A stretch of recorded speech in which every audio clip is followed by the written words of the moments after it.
साहब डॉक्टर भीमराव अंबेडकर जी के जीवन से जुड़े हुए अलग अलग जगहों पर हमने आप तक है वो आप पहुंचाया है। दिल्ली का अलीपुर रोड हो या महापरिनिर्वाण दिवस का जो स्थल है वहां तक की, और आज एक बाबा साहब अंबेडकर जी के ज़िंदगी का बहुत बड़ा पहलू जो उन्होंने हिंदू धर्म त्याग कर बौद्ध धर्म की दीक्षा ली थी वो है दीक्षा भूमि नागपुर का। यही वो आपको बता दें कि जगह है दीक्षा भूमि नागपुर, जो पवित्र स्थल के तौर पर आज माना जाता है। हज़ारों की संख्या के अंदर लोग आपको बता दें कि यहाँ पहुँचते हैं, और ख़ास तौर से दशहरे के ऊपर तब बहुत संख्या के अंदर लोग आते हैं। और अंदर तक भी हम आपको दिखाएंगे कि किस तरीके से यहाँ पर जो है लोग आते हैं। बाबा साहब अम्बेडकर जी के अंदर है जो बहुत सारी चीज़ें लगी हुई है। उनका गौतम बुद्ध की भी प्रतिमा स्टेचू है वो अंदर लगी हुई है। बाबा साहब अम्बेडकर जी के जीवन से लेकर उनके महापरिनिर्वाण दिवस तक की तमाम चीज़ें आपको बता दें कि दिखाई गई है। बाबा साहब अम्बेडकर जी के मध्यवर्ती स्मारक का उद्घाटन जो है भारत के राष्ट्रपति KR नारायण के द्वारा इसका है वो उद्घाटन करने की जानकारी यहाँ पर KR नारायण के द्वारा दी गई है। तो ये देख सकते हैं दीक्षा भूमि का ये नज़ारा, अंदर भी हम आपको है वो ले जाकर दिखाएंगे।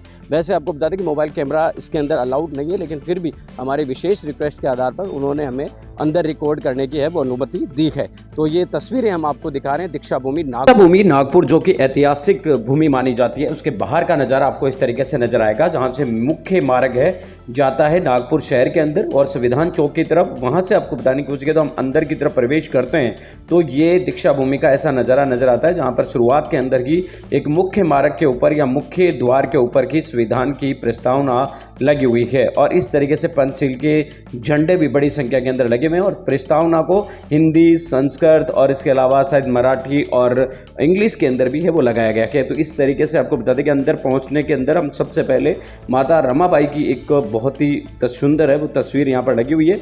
उसके साथ ही आपको बताने की कोशिश देखो गौतम बुद्ध भगवान की 2 से 3 यहाँ पर प्रतिमाएं लगी हुई है। इसके अलावा ये अस्थि कलश है जो आप देख पा रहे हैं बीचों बीच के अंदर अस्थि कलश, ये बाबा साहब अम्बेडकर जी की अस्थियां हैं जो उनके महापरिनिर्वाण होने के बाद आपको बता दें कि यहाँ लाई गई थी और यहाँ पर रखी गई है। इसके अंदर बाबा साहब अम्बेडकर जी की अस्थियां हैं।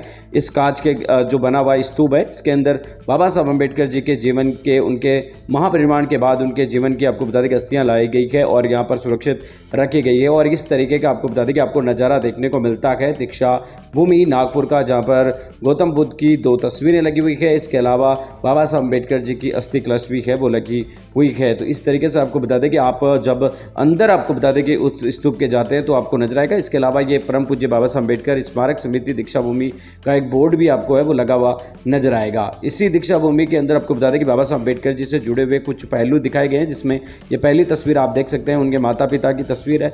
इसके अलावा बाबा साहब अम्बेडकर EV रामास्वामी पेरियार की जो मुलाकात हुई थी उसकी तस्वीर है। साहू जी गायकवाड़ के साथ जो मुलाकात हुई थी वो भी आपको यहाँ पर मिलेगी।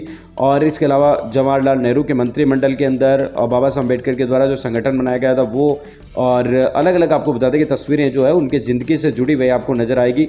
बाबा साहब अम्बेडकर जी की ज़िंदगी से जुड़ी हुई अलग अलग प्रकार की विभिन्न तस्वीरें ये आप देख सकते हैं, जिसके अंदर बाबा साहब अम्बेडकर जो है एक जगह मसूरी के अंदर बैठे हुए हैं उसकी तस्वीर है वो दी गई है। बौद्ध धर्म की दीक्षा के दौरान आपको बता दें कि बुद्ध जयंती के ऊपर उन्होंने कार्यक्रम लिया था उसमें मौजूद है।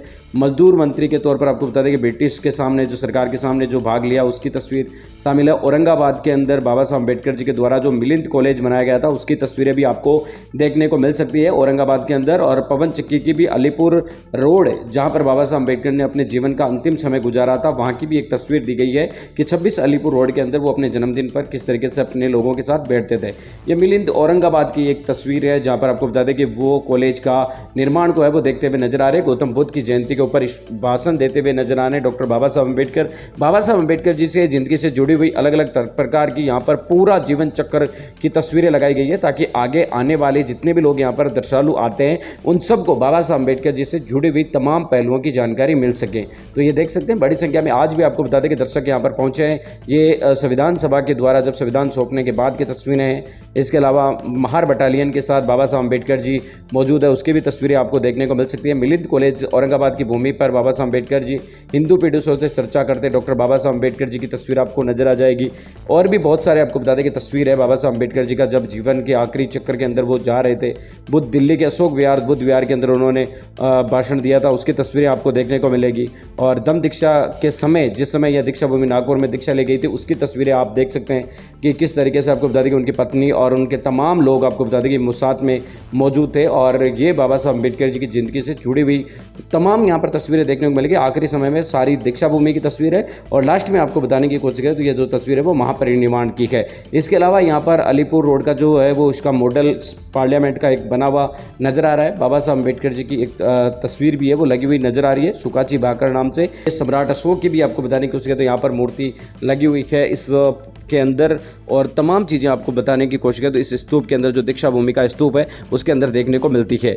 बाहर की तरफ आने पर ऐतिहासिक आपको बोधि वृक्ष है वो देखने को मिलेगा जहाँ पर सुंदर सजावट है वो की गई है। पीपल का यह वृक्ष है और बौद्ध धर्म के अंदर पीपल के वृक्ष की बहुत बड़ी महत्व मानी जाती है। इसे पूरी तरीके से सजा कर रखा गया है। इसे ऐतिहासिक बोधि वृक्ष माना जाता है। यहाँ पर आपको बता दें कि डॉक्टर बाबा साहब अम्बेडकर जी के द्वारा जो 22 प्रतिज्ञाएं ली गई थी उसका भी एक स्तंभ है वो बनाया गया है। जो उन्होंने दम दीक्षा ग्रहण करते समय 22 प्रतिज्ञा ली थी उसका पूरा एक चार्ट लिखा हुआ है जिसके अंदर 22 प्रतिज्ञाएं की उन्होंने साफ तरीके से कि मैं भगवान बुद्ध के द्वारा बताई हुई बातों के ऊपर चलूँगा, झूठ नहीं बोलूँगा, शराब नहीं पीऊँगा, इस तरीके की जो 22 प्रतिज्ञाएं हिंदू धर्म को नहीं मानूंगा, इस तरीके की आपको बता दें 22 प्रतिज्ञाएं जो बाबा साहब अम्बेडकर जी की है उसका एक पूरा चार्ट है वो लगा हुआ है।